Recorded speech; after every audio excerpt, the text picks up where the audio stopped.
Berakhirnya pemerintahan Shogun di Jepang. Selama pemerintahan Bakufu dengan politik isolasinya, awalnya mereka bisa membawa negara dalam suasana damai. Tetapi di balik kedamaian itu, sebenarnya pemerintahan Bakufu mempraktekkan pemerintahan dengan tangan besi dan untuk kepentingan rezimnya. Keluarga Tokugawa sebagai keluarga Shogun terakhir yang memerintah di Jepang sebelum restorasi mempunyai tata pemerintahan sebagai berikut. Shogun sebagai pemimpin pemerintahan, para daimyo sebagai pemerintahan gubernur, dan para samurai sebagai serdadu. Shogun Tokugawa berpegang pada tradisi kuno yang menyatakan bahwa mereka adalah keturunan Amaterasu Omokami dan memerintah dengan tangan besi. Pemerintahan Shogun sekali menantang aktivitas dan inisiatif dari setiap individu. Semua aktivitas diawasi oleh pemerintahan Bakufu.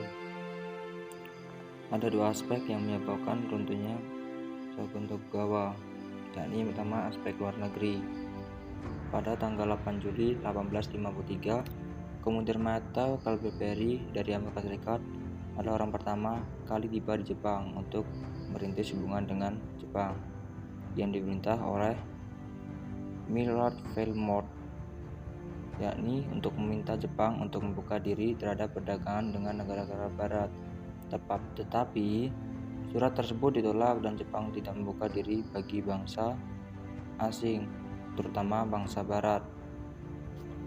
Kemudian Komudermato Calipari datang untuk kedua kalinya pada tanggal 31 Maret 1854. Kali ini Komudermato Calipari membawa 7 kapal perang. Hal ini membuat Shogun Tokugawa Ieyasu setuju untuk membuat sebuah perjanjian dengan pihak Amerika Serikat karena sadar dengan kekuatan Amerika Serikat dan membuat sebuah perjanjian itu ialah perjanjian Kanagawa.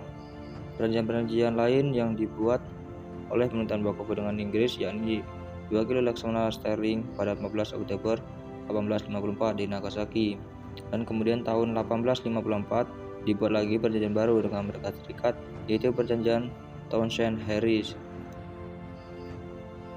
Dan dengan demikian kebijakan isolasi pun berakhir. Yang selanjutnya itu aspek dalam negeri.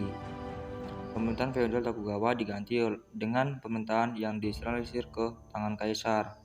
Golongan revolusioner mengendaki zaman baru dan meyakinkan rezim Shogun Tokugawa bahwa Jepang hanya dapat melepaskan diri dari segala tekanan, yaitu baik yang diakibatkan oleh negara asing maupun karena buruknya pemerintahan Shogun.